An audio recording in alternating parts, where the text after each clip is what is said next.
ಎಲ್ಲರಿಗೂ ನಮಸ್ಕಾರ. ನನ್ನ ಹೆಸರು ಮಂಜುನಾಥ್. ನಾನು ಆಯ್ಕೆ ಮಾಡಿರ್ತಕ್ಕಂಥ ವಿಷಯ 10ನೇ ತರಗತಿ ದ್ವಿತೀಯ ಭಾಷೆ ಇಂಗ್ಲಿಷ್. ನನ್ನ ಹಿಂದಿನ ವಿಡಿಯೋದಲ್ಲಿ 10ನೇ ತರಗತಿಯ 4ನೇ ಪಾಠವಾದ ಕ್ವಾಲಿಟಿ ಆಫ್ ಮರ್ಸಿ ಪಾಠದ ಮೊದಲ ಭಾಗದ ವಿವರಣೆಯನ್ನು ಕೊಟ್ಟಿದ್ದೆ. ಈ ಭಾಗದಲ್ಲಿ ಅದರ 2ನೇ ಭಾಗದ ವಿವರಣೆಯನ್ನು ಕೊಡಲಿದ್ದೇನೆ. ಹಿಂದಿನ ಭಾಗದಲ್ಲಿ ಏನು ನೋಡಿದ್ವಿ ಅಂದರೆ, ಪೋರ್ಷಿಯಾ ಆಂಟೋನಿಯೋಗೆ ನ್ಯಾಯ ಒದಗಿಸಬೇಕು ಅಂತ ಶೈಲಾಕ್ಗೆ ಕರುಣೆಯ ಪಾಠವನ್ನ ಕೋರ್ಟಿನಲ್ಲಿ ಹೇಳ್ತಾ ಇರ್ತಾಳೆ. ಕರುಣೆ, ಮರ್ಸಿ ಎಷ್ಟು ದೊಡ್ಡದು, ಮರ್ಸಿ ರಾಜರ ಒಂದು ಸಿಂಹಾಸನಕ್ಕಿಂತ ದೊಡ್ಡದು, ಒಂದು ಜಗತ್ತಿನ ಅತ್ಯುತ್ತಮ ದೊಡ್ಡ ಶಕ್ತಿ ಅಂತ ಪೋರ್ಷಿಯಾ ಹೇಳ್ತಾ ಇದ್ಲು.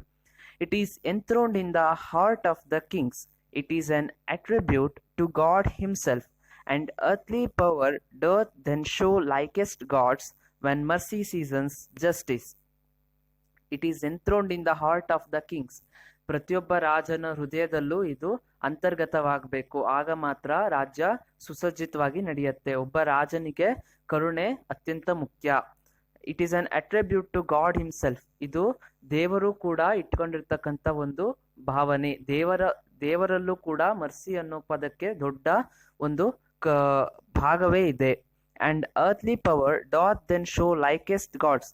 ಒಂದು ಜಗತ್ತಿನಿಗಿಂತ ದೊಡ್ಡದಾದ ಶಕ್ತಿ, ದೇವರಷ್ಟೇ ಸಮವಾಗಿರ್ತಕ್ಕಂಥ ಶಕ್ತಿ ಇದು. ಕರುಣೆ ಅನ್ನೋದು, ಮರ್ಸಿ ಅನ್ನೋದು ಅಷ್ಟು ದೊಡ್ಡ ಪದ, ಅದಕ್ಕೆ ಅಷ್ಟು ವ್ಯಾಲ್ಯೂ ಇದೆ. When mercy seasons justice. Mercy ಕರುಣೆ ಏನ್ ಮಾಡುತ್ತೆ, ಯಾವಾಗಲೂ ನ್ಯಾಯದ ಪರನೇ ಇರುತ್ತೆ. ಕರುಣೆ ಎಲ್ಲಿ ತೋರಿಸ್ತೋ ಅಲ್ಲಿ ನ್ಯಾಯ ಇದ್ದೇ ಇರುತ್ತೆ ಅಂತ ಪೋರ್ಷಿಯಾ ಅಲ್ಲಿ ಹೇಳ್ತಾ ಇದ್ದಾಳೆ. ಒಟ್ಟಾರೆ ಕರುಣೆ ನಮ್ಮ ಜೀವನದಲ್ಲಿ ಹೇಗೆ ಭಾಗವಾಗಿರ್ಬೇಕು, ಕರುಣೆಯ ಮಹತ್ವ ಎಂಥದ್ದು, ಕರುಣೆಯನ್ನ ಯಾಕೆ ತೋರಿಸ್ಬೇಕು, ಅದರಿಂದ ನಮಗೆ ಏನು ಉಪಯೋಗ ಅನ್ನೋದನ್ನ ಇಲ್ಲಿ ಪೋರ್ಷಿಯಾಳ ಮೂಲಕ ಆತರು ನಮಗೆ ತಿಳಿಯಪಡಿಸ್ತಾ ಇದ್ದಾರೆ. ಈ ಕ್ವಾಲಿಟಿ ಆಫ್ ಮರ್ಸಿ ಪಾಠ ಓಲ್ಡ್ ಇಂಗ್ಲಿಷ್ ಪ್ಯಾಟರ್ನ್ ಅಲ್ಲಿ ಇದೆ. ನೀವು ಇದನ್ನ ಫುಲ್ ಪಾಠವನ್ನ ಮೆಮೊರೈಸ್ ಮಾಡಬೇಕಾಗತ್ತೆ. ಪರೀಕ್ಷೆಯಲ್ಲಿ ಇದಕ್ಕೆ ಕಂಪ್ಲೀಟ್ ದ ಪೋಯಮ್ ಅಂತ ಇದ್ರ ಮೇಲೂ ಕೂಡ ಪ್ರಶ್ನೆಗಳು ಬರಬಹುದು. ಇನ್ನು ಈ ಪಾಠದ ಸಮ್ಮರಿಯನ್ನ ನಿಮಗೆ ಕೊಡ್ತಾ ಇದ್ದೀನಿ. ಸಮ್ಮರಿಯನ್ನ ಒಮ್ಮೆ ಓದ್ತೀನಿ. Quality of mercy. This is an extract from Shakespeare's play The Merchant of Venice. These lines are spoken by Portia, one of the main characters in the play, from Act 1, Scene 1. She argues with Shylock, saying why mercy is the greatest virtue of all. In the first stanza, the poet says that the quality of mercy is never affected by anything. It has come down on earth from heaven like a gentle rain. That is, it is as gentle as the raindrop and is sent down on earth by God Himself. Mercy is a blessing for both the giver and the taker. To the giver, the mercy rewards him fame, appreciation, and love, while to the taker, it is lifesaver. It helps him from avoiding the punishment which he would have otherwise suffered. According to the poet, mercy is the most powerful thing in the universe. It is something which makes a king better than his crown, that is his kingship. He walks with his scepter, that is his staff, when moves with him to show his sovereignty, to show his power over his subjects, which makes the people honor him and fear from him. Stanza 3 continues from the last line of the previous stanza. The might of the king might fell fear in the hearts of the people, yet his quality of mercy is better than his scepter if it is in him, because it is the quality of God Himself. Thus, if a king is merciful, he will be liked by the people and treated like God. According to the poet, when a king shows mercy, then his powers become like that of God, because it will make even his enemy to love and respect him. The one who will receive mercy will always remain grateful to him, and the people will love him more. ಇದು ಈ ಪಾಠದ summary ಆಗಿದೆ. ಸಮ್ಮರಿಯನ್ನ ನೀವು ವಿಡಿಯೋವನ್ನ pass ಮಾಡೋದ್ರ ಮುಖಾಂತರ ಬರ್ಕೊಳ್ಬಹುದು. ಹಾಗೆ ಸಮ್ಮರಿಯನ್ನು ಪ್ರಶ್ನೆ ಉತ್ತರಗಳಿಗೂ ಕೂಡ ಬಳಸ್ಬೋದು. ಪ್ರಶ್ನೆ ಉತ್ತರ ಬರೆಯೋಲ್ಲಿ ಸಮ್ಮರಿಯನ್ನು ಬಳಸಿ ನೀವು ಉತ್ತರವನ್ನ ಬರಿಬೋದು. ಇನ್ನು ಪ್ರಶ್ನೆ ಉತ್ತರವನ್ನ ನೋಡ್ತಾ ಹೋಗೋಣ.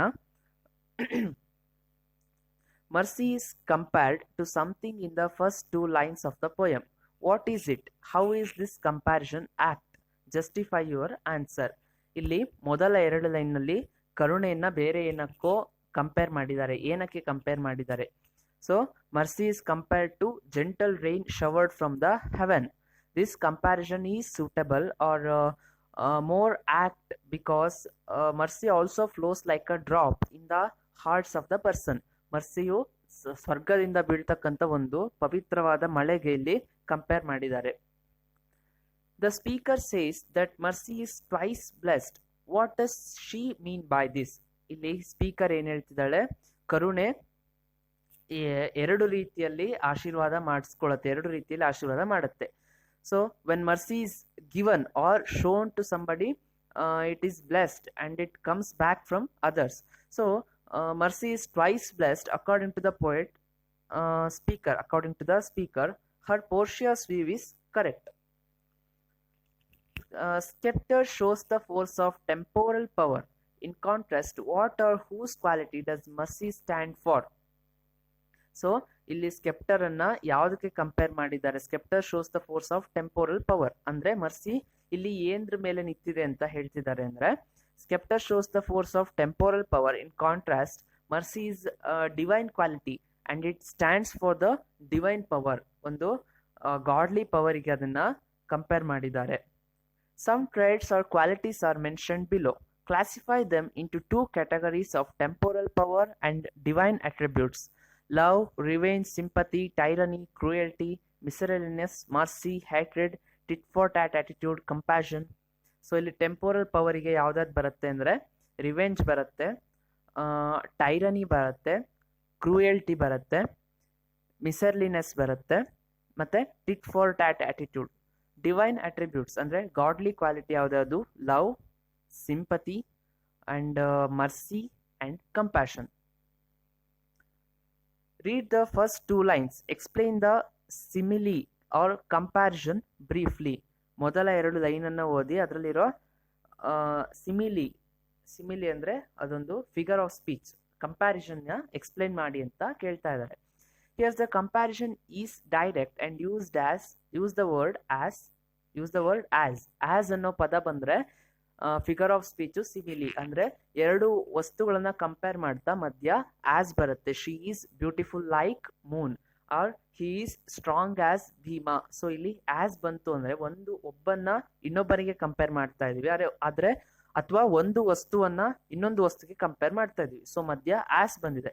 ಇಂಥ ಫಿಗರ್ ಆಫ್ ಸ್ಪೀಚ್ ಅನ್ನ ಸಿಮಿಲಿ ಅಂತ ಕರಿತೀವಿ. Here the comparison is direct and use the word as, so it is simile. Here the quality of mercy is compared to gentle rain which is showered from heaven like drops. ಇಲ್ಲಿ ಮರ್ಸಿಯನ್ನ gentle ರೈನಿಗೆ compare ಮಾಡಿದ್ದಾರೆ. So it's a simile. How do you interpret the speaker's interpretation of mercy as twice blessed?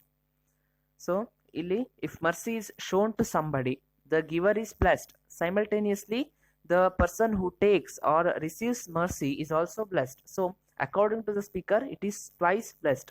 The interpretation is as follows. In nature, let us consider, if the cloud is blessed, it showers the rain on the earth, right? On the other hand, the earth also gives trees and fruits if it is blessed. That means both the cloud, that is giver, and the earth, receiver, were blessed twice. It is vice versa. Or you may take the example of former lesson also, that is, there is a girl by the tracks. Here also mercy is blessed twice. The speaker compares the power of the king with the power of mercy, saying that mercy is mightiest of the mightiest. How does she justify this? ಹೇಗೆ ಅವಳು ಇದನ್ನ justify ಮಾಡ್ತಾಳೆ ಅಂತ. So ಇಲ್ಲಿ the throned kings had the power to rule, right? They carry their scepter which indicates their royal power. The scepter is also symbol of their majesty. They can create a threat and fear in the hearts of their people by using their worldly power. But mercy is the divine quality. If monarchs had embedded mercy in their heart, they become like God. Mercy can overrule the temporal power and the kings are changed like God. So the speaker compares both and says the mercy is mightiest of the mightiest. Can you think of any story wherein such virtues as mercy, compassion or sacrifice are highlighted? If so, narrate them in the class. ನಿಮಗೆ ಯಾವ್ದಾದ್ರು ಕತೆ ಗೊತ್ತಿದ್ರೆ, mercy ಅಥವಾ sacrifice ಮಾಡಿರ್ತಕ್ಕಂಥದ್ದು ಯಾವ್ದಾದ್ರು ಒಂದು ಕತೆ ಗೊತ್ತಿದ್ರೆ ನೀವು ಅದನ್ನ ಕ್ಲಾಸ್ನಲ್ಲಿ ಡಿಸ್ಕಸ್ ಮಾಡ್ಬೋದು, or you can write in your notes. So this poem has 14 lines, but it is not a sonnet. Look at the ending of the lines and justify the above statement. So ಈ ಪೋಯಮಿಗೆ 14 line ಇದೆ, ಆದರೂ ಕೂಡ ಇದು sonnet ಅಲ್ಲ ಅಂತ ಹೇಳ್ತಾರೆ. So ಶೇಕ್ಸ್ಪಿಯರ್ನ ಎಲ್ಲಾ ಪೋಯಂಗಳ ವಿಶೇಷ ಏನು ಅಂದ್ರೆ, he calls his poems as sonnets. ನಮ್ಮಲ್ಲಿ ಕನ್ನಡದಲ್ಲಿ ನೀವು ಕೇಳಿರ್ಬೋದು ತ್ರಿಪದಿಗಳು, ಷಟ್ಪದಿಗಳು ಅಂತ ಇರ್ತವೆ. ಇಂತಿಷ್ಟೇ ಲೈನ್ ಇದ್ರೆ 3 ಲೈನ್ ಇದ್ರೆ ತ್ರಿಪದಿ, 6 ಲೈನ್ ಇದ್ರೆ ಷಟ್ಪದಿ ಅಂತ ಹೇಳ್ತಾರೆ. ಅದೇ ತರ ಇಂಗ್ಲಿಷ್ ನಲ್ಲಿ 14 ಲೈನ್ ಇದ್ರೆ ಅದನ್ನ ಒಂದು ಸಾನೆಟ್ ಅಂತ ಕರೀತಾರೆ. ಶೇಕ್ಸ್ಪಿಯರ್ನ ಸಾನೆಟ್ಗಳು ಹೇಗಿರುತ್ತೆ ಅಂದ್ರೆ, it is divided into 2 parts, quatrain and couplet ಅಂತ. ಕ್ವಾಟ್ರೆಂಟ್ ಅಲ್ಲಿ 12 ಲೈನ್ ಇರುತ್ತೆ, 4 ಲೈನಿನ 3 ಪ್ಯಾರಾ ಇರುತ್ತೆ.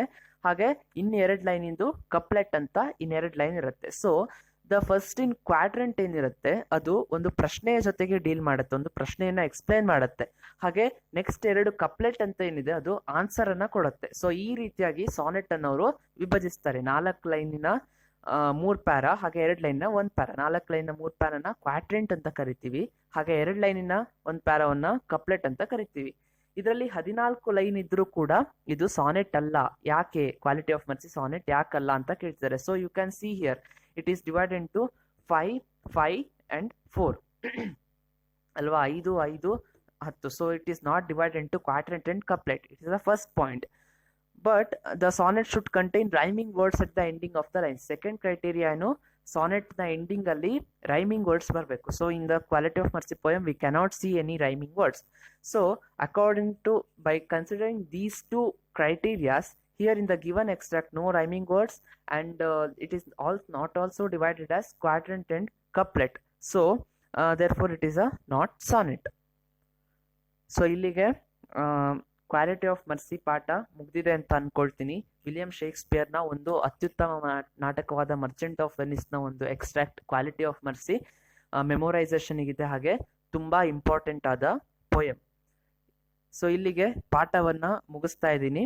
ಮುಂದಿನ ವಿಡಿಯೋದಲ್ಲಿ ನನ್ನ ಮುಂದಿನ ಪಾಠದ ಬಗ್ಗೆ ಎಕ್ಸ್ಪ್ಲೇನ್ ಮಾಡ್ತೀನಿ. ಎಲ್ಲರಿಗೂ ಧನ್ಯವಾದಗಳು. Thank you.